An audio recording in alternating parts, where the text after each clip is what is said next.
अस्सलाम वालेकुम dear students. आज का जो सब्जेक्ट हमारे पास है वो है हेल्थ एंड सेफ्टी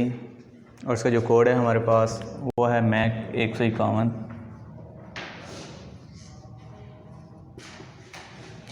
और जो हमारे पास चैप्टर है चैप्टर नंबर 4, जो इसका टॉपिक है वो हमारे पास माइंस के अंदर हादसात, एक्सीडेंट इन माइंस कि जो हमारे पास माइंस है इसके अंदर हादसात किस तरह रूनुमा होते हैं और उनकी क्या वजूहात है।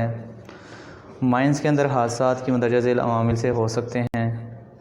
जो हमारे पास हादसात का सबब बन सकते हैं। नंबर 1 हमारे पास क्या है,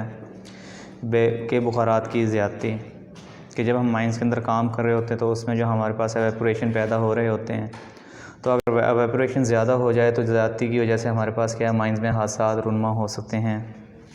उसके बाद हमारे पास है गैसों का इर्तिकाज़। काम के दौरान अगर हम कोयले की माइंस के अंदर काम कर रहे हैं तो कोयले से मुख्तलिफ़ किस्म की गैसेस खारिज होती है, उनका इखराज अगर ज़्यादा हो जाए और खुदा न खासा वहाँ पर कोई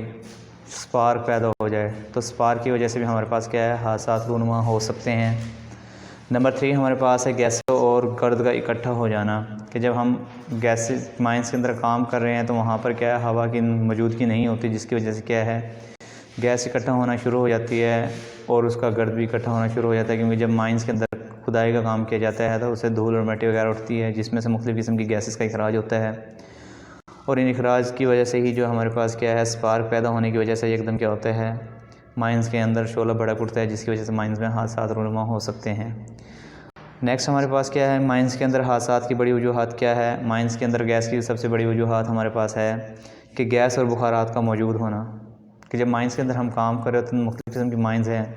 जैसे हम कोयले की माइंस के अंदर काम कर रहे हैं या कोई ऐसी माइंस जो हम पथरीले इलाके में बना रहे होते हैं तो उसमें से हमारे पास क्या है, गैसेस का इखराज होता है और अगर गैसेस का ज़्यादा इखराज हो तो उसकी वजह से हमारे पास क्या है, हादसात रूनुमा होते हैं। या हमारे पास बुखारात एवेपोरेशन जो है ज़्यादा बन जाए तो उसकी वजह से भी हादसात रूनुमा हो सकते हैं। उसके बाद हमारे पास है हवा और रोशनी का नाक़िस बंदोबस्त होना जिसकी वजह से हादसात रूनुमा हो सकते हैं। नंबर 2 पर हमारे पास है हवा और रोशनी का नाक़िस बंदोबस्त होना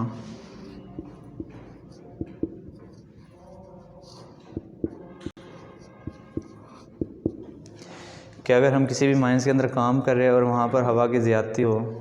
कि वहाँ पर हवा ना मिल रही हो जिसमें ऑक्सीजन की वजह से कमी हो जाती है और क्या है, वर्कर जो है हादसे का शिकार हो जाता है। और अक्सर ऐसा होता है कि जब हम माइंस के अंदर काम कर रहे होते हैं तो वहाँ पर रोशनी की अदम मौजूदगी के बाइस जब रोशनी वहाँ पर मौजूद नहीं होती तो जब वर्कर काम कर रहा होता है, खुदा ना खास्ता अगर वर्कर जब काम के दौरान जो उसके पास औज़ार है, खुदाई वाले औज़ार जो है वह जब इस्तेमाल करता है तो उसके हाथ या पाँव को भी डैमेज कर सकता है जिसकी वजह से हादसात रूनुमा हो सकते हैं। नंबर 3 पर हमारे पास है धमाका से जो है हादसे का सबब बनना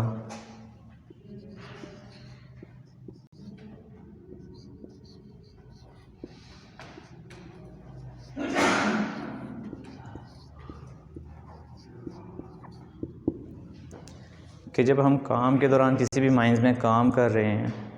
तो जब हम काम कर रहे होते हैं तो हमारे पास कुछ ऐसी गैसेस होती है जो धमाके का बायस बनती है। अगर वहाँ पर जो वर्कर काम कर रहे हैं अगर वो स्मोक का इस्तेमाल करते हैं, सिगरेट पी रहे होते हैं तो खुदा ना खासा जब सिगरेट पीने के बाद उसका जो ऐश बचता है, जब उसको विदाउट जब फ्लेम को बुझाए बगैर जब वो नीचे फेंकते हैं तो खुदा ना खासा जब वो नीचे फेंकते हैं स्मोक को तो वो ऐसे गैसेस के साथ जाकर टकराए जो हादसे का बायस बनते हैं जिसकी वजह से माइंस के अंदर धमाका हो जाता है और शोला ज़्यादा भड़क उठने की वजह से वर्कर जो है ज़ख्मी हो जाता है जिसकी वजह से माइंस के अंदर हादसात रूनुमा होते हैं। नंबर 4 पर हमारे पास है कि हवा का इखराज का नाक़िस निज़ाम होना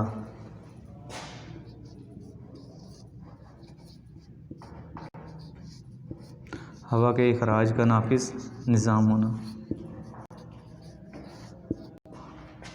नाक़िस निज़ाम कि जब हम माइंस के अंदर काम कर रहे हैं तो अगर वहाँ पर हवा का इखराज नहीं होता, अगर हवा का इखराज ना हो तो गैसेस इकट्ठी होती रहती हैं और जहाँ पर गैसेस इकट्ठी होती है तो क्या है, वहाँ पर हादसात रूनुमा हो जाते हैं। खुदा ना खासा अगर वहाँ पर कार्बन डाइऑक्साइड बढ़ जाए या हमारे पास क्या है, वहाँ पर जो है कोई ऐसी जहरीली गैस हो जो इंसानी जिस्म के अंदर, फेफड़ों के अंदर शामिल हो जाए जिसकी वजह से हादसात रूनुमा हो सकते हैं। उसके बाद हमारे पास है कि काम का गैर महफूज तरीके से करना। नंबर 5। नेक्स्ट जो टॉपिक हमारे पास है वो है माइंस के अंदर हादसात की बड़ी वजूहात। के माइंस के अंदर हादसात की बड़ी वजूहात क्या है? गैसों और बुखारात का मौजूद होना, हवा और रोशनी का नाकिस बंदोबस्त होना, धमाके से हादसा होना और हवा के अखराज का नाकिस निज़ाम मौजूद होना। नंबर 5 पर हमारे पास जो है वो हमारे पास काम करने का गैर महफूज तरीका।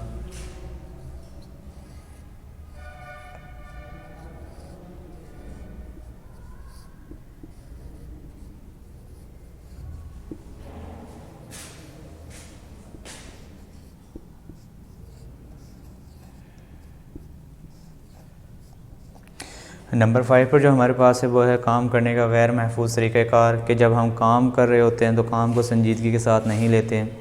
या उसमें अदम दिलचस्पी रखते हैं, या ऐसे काम जैसी चीज़ जो हमारे पास जो है टूल्स का गलत इस्तेमाल कर लेना, या हमारे पास नशा और चीज़ें खाने के बाद फिर काम का करना। तो ये हमारे पास क्या है? काम का गैर महफूज तरीक़ाकार है।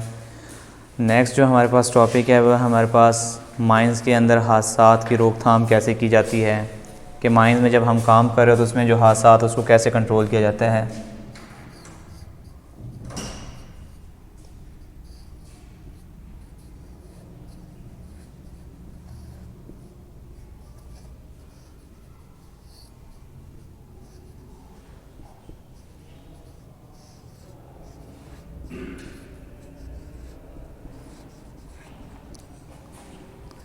माइंस के अंदर हादसात को कैसे कंट्रोल किया जा सकता है, ये हमारे पास अगला टॉपिक है। कि जब भी हम माइंस के अंदर काम कर रहे होते हैं तो माइंस के अंदर हादसात की रोकथाम के लिए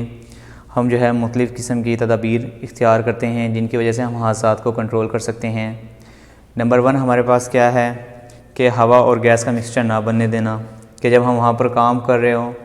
तो हवा और गैस का मिक्सचर अगर बन जाएगा तो हमारे पास क्या है, ये एकदम ब्लास्ट हो सकता है। इसलिए हमारे पास क्या है, हादसात को कैसे कंट्रोल करेंगे कि उसमें हमारे पास हवा और गैस का मिक्सचर ना बनने दें, उनको बार बार रिलीज़ करते रहें। अगर हम उनको रिलीज़ नहीं करेंगे तो हमारे पास क्या है, गैसेस एयर के साथ मिलकर मुकम्मल एक गिलाफ बना लेती है और जब से ही स्पार्क उसको मिलता है तो उससे फ़ौरन आग पकड़ लेती है, जिसकी वजह से माइंस के अंदर हादसात रूनुमा हो सकते हैं।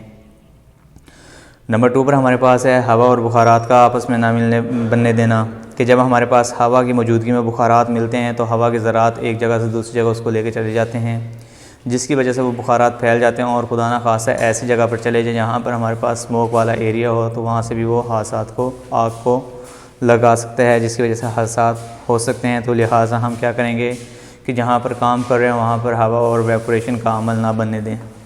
उसके बाद हमारे पास है हवा और रोशनी का मुनासिब बंदोबस्त करें, ताकि जब काम के दौरान हमारे पास काम कर रहे हो तो वहाँ पर हमारे पास क्या है, हवा और रोशनी प्रॉपर होगी तो हमारे पास क्या है, काम करने में आसानी होगी और हादसात को कंट्रोल किया जा सकता है। उसके बाद हमारे पास है हवा के अखराज का नाकिस निज़ाम होना। कि हमारे पास अगर हवा का नाकिस निज़ाम हो तो उसकी वजह से हादसात रूनुमा हो सकते हैं। इसीलिए हम क्या करेंगे, प्रॉपर हमारे पास क्या हो, एयर के लिए सिस्टम बनाया जाए ताकि हमारे पास एयर रिलीजेशन सिस्टम हो, जिसकी वजह से हम क्या करें, हमारे पास जो है ताज़ा आब व हवा माइंस के अंदर आती रहे, जिसकी वजह से हादसात को कंट्रोल किया जा सकता है। उसके बाद ऐसी मटेरियल हैंडलिंग के लिए हम ऐसी बोगियों का इस्तेमाल करें जो प्रॉपरली हो और बैलेंस में हो। अगर हम बैलेंस के लिए हमारे पास अनबैलेंस बोगियाँ होंगी तो उसके लिए हमारे पास क्या है, हादसात हो सकते हैं, क्योंकि जब मटेरियल को लोड करके एक जगह से दूसरी जगह शिफ्ट किया जाता है तो अनबैलेंस बोगियों की वजह से हमारे पास क्या है, हादसात रूनुमा हो सकते हैं। इसके बाद हमारे पास है कि धमाका खेज़ जो मवाद है जिनको हम हैंडलिंग के लिए इस्तेमाल करते हैं, एक जगह से दूसरी जगह शिफ्ट करते हैं, तो हैंडलिंग के दौरान उनको एहतियात के साथ एक जगह से दूसरी जगह शिफ्ट करना चाहिए। अगर हम उसको ऐसे ही खींच कर लेके एक जगह से दूसरी जगह शिफ्ट करते हैं तो खुदा ना खासा जब हम उसको खींच कर एक जगह से दूसरी जगह लेकर जा रहे होते हैं तो नीचे खुदा ना खासा अगर स्पार्क पैदा हो जाए तो वो उस केमिकल की वजह से क्या है, आग को भड़क उठता है, जिसकी वजह से हादसात रूनुमा हो सकते हैं। नेक्स्ट हमारे पास जो टॉपिक है, हादसा से बचने के लिए हिफाजती तदाबीर।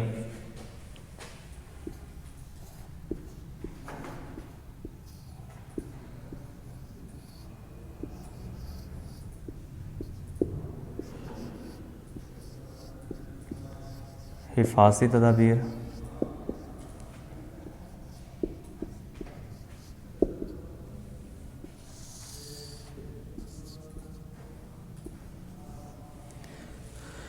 कि हम हादसा से कैसे बच सकते हैं, उनके लिए क्या क्या हमें सेफ्टी प्रिकॉशन करनी पड़ती है। सबसे पहले जब हम माइंस के अंदर काम कर रहे हो तो माइंस के अंदर काम करने के लिए हमारे पास लाइट हेलमेट वाला,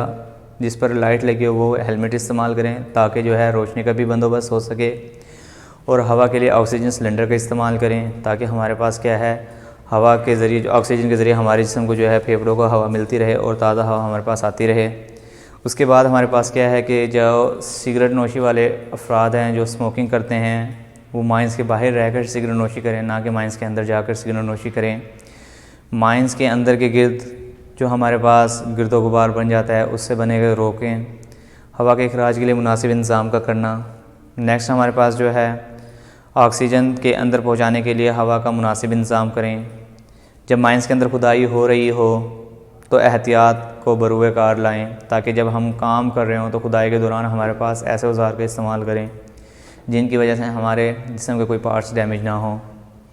और हमारे पास अगर माइंस के अंदर कोई हादसा केस मवाद लेकर जा रहे हैं तो उसकी मुकम्मल हैंडलिंग में एहतियात करें। उसको एक जगह से दूसरी जगह शिफ्टिंग करने के लिए मुकम्मल सेफ्टी प्रिकॉशन का इस्तेमाल करें और ऐसा लिबास पहने जो आपके पास माइंस के अंदर कंफर्टेबल हो, ना कि ऐसा लिबास पहने जो कि लूज़ हो। ढीला लिबास से गुरेज करें और सिगरेट नोशी से भी गुरेज करें। नेक्स्ट जो हमारे पास टॉपिक है वो हमारे पास है कि इंडस्ट्री की पेंट शॉप के अंदर जो है रूनुमा होने वाले हादसा कौन कौन से हैं और उनकी वजूहात क्या है। पेंट इंडस्ट्री या हमारे पास वार्निश इंडस्ट्री के जो हमारे पास है इंडस्ट्रीज़ होती हैं, इनके लिए इनके अंदर हादसा जो है मंदरजा झेल हादसा रूनुमा हो सकते हैं। नंबर 1 हमारे पास ये है गैर महफूज तरीके से काम करना, कि अगर हम गैर महफूज तरीके से काम करेंगे तो हादसा रूनुमा हो सकते हैं। ताज़ा हवा का इंतज़ाम ना होना जिसकी वजह से भी हादसा रूनुमा हो सकते हैं। नंबर 3 पर हमारे पास है पेंट शॉप का फ़र्श पर चिकना होना। अगर हमारे पास पेंट शॉप है तो वहाँ पर अगर आयल वगैरह या ग्रीस वगैरह गिरी हो तो उसकी वजह से भी हादसा रूनुमा हो सकते हैं, क्योंकि जब वर्कर मटेरियल को उठाकर एक जगह से दूसरी जगह शिफ्ट करता है या एक शॉप से दूसरी शॉप के लिए जाता है तो खुदा न खासा अगर हमारे पास जो फ्लोर है वो ग्रीस से भरा हुआ है या आयल से भरा हुआ है या चिकना है तो उसके ऊपर जब वर्कर का पाँव लगता है तो वो फिसल जाता है जिसकी वजह से हादसा रूनुमा हो सकते हैं और बैकबोन डैमेज होने का अंदेशा होता है या फिर हेड इंजरी होने का अंदेशा होता है। उसके बाद हमारे पास ये है कि पेंट के दौरान मखसूस लिबास ना पहनना जिसकी वजह से हादसा रूनुमा हो सकते हैं। अगर हम लिबास को ऐसा लिबास इस्तेमाल करें जो ढीला हो या ऐसा लिबास इस्तेमाल करें जो पेंट के साथ चिपक जाए तो हमारे पास क्या है, जिस्म को भी नुकसान हो सकता है जिसकी वजह से हम हादसे का शिकार हो सकते हैं। पेंट करते वक्त हमारे पास क्या है, मास्क का इस्तेमाल करें ताकि उसके केमिकल्स या ज़रात उड़कर आपके जिस्म के अंदर दाखिल ना हो। उसके बाद हमारे पास है पेपर मिल्स के अंदर हादसात की बड़ी वजूहात। पेपर मिल्स के अंदर भी हादसात इसी तरह रूनुमा होते हैं। अगर हम बेहतियाती के साथ पेपर मिल्स के अंदर काम करें या पेपर्स मिल के अंदर जो मशीनरीज इस्तेमाल हो रही हैं उनको गैर महफूज तरीके से इस्तेमाल करें तो उनसे भी हादसा रूनुमा हो सकते हैं। कि अगर हम मशीनरी पर काम कर रहे हैं तो मशीनरी के जो ओपन पार्ट्स होते हैं, जो हमारे पास ओपन एरियाज़ होते हैं, अगर खुदा न खास्ता वर्कर का हाथ या उसका लिबास उसके अंदर फंस जाए तो वो हादसे का शिकार हो सकता है। तो उनसे हादसा को कंट्रोल करने के लिए हमारे पास जो मशीनरी के ओपन स्पेयर पार्ट्स